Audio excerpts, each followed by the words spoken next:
Wherever Jesus went, lots of people went. They loved being near him. Old people, young people, all kinds of people came to see Jesus. Sick people, well people, happy people, sad people, and worried people, lots of them, worrying about lots of things. What if we don't have enough food or clothes? Or suppose we run out of money? What if there isn't enough and everything goes wrong and we won't be all right? What then? When Jesus saw all the people, his heart was filled with love for them. They were like a little flock of sheep that didn't have a shepherd to take care of them. So Jesus sat them all down and he talked to them. The people sat quietly on the grassy mountainside and listened. From where they sat, they could see the blue lake glittering below them and little fishing boats coming in from a night's catch. The spring air was fresh and clear. "See those birds over there," Jesus said. Everyone looked. Little sparrows were pecking at seeds along the stony path. Where do they get their food? Perhaps they have pantries all stocked up. Cabinets full of food? Everyone laughed. Who's ever seen a bird with a bag of groceries? No, Jesus said, they don't need to worry about that because God knows what they need and he feeds them. And what about these wildflowers? Everyone looked. All around them, flowers were growing.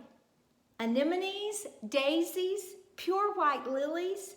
Where do they get their lovely clothes? Do they make them?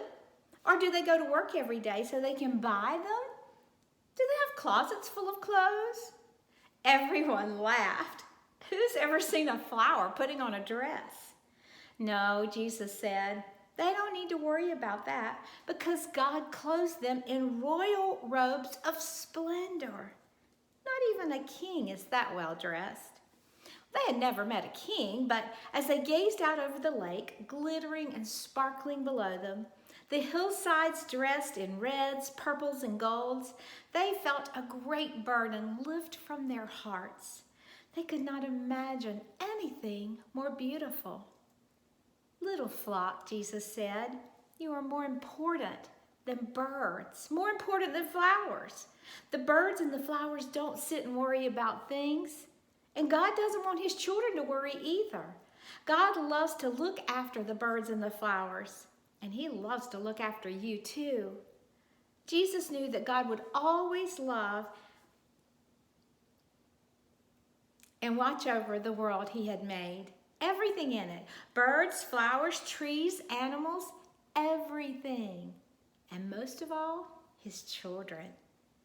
Even though people had forgotten, the birds and the flowers hadn't forgotten. They still knew their song. It was the song all of God's creation had sung to him from the very beginning. It was the song people's hearts were made to sing. God made us, he loves us, he is very pleased with us. It was why Jesus had come into the world to sing them that wonderful song, to sing it not only with his voice, but with his whole life, so that God's children could remember it and join in and sing it too.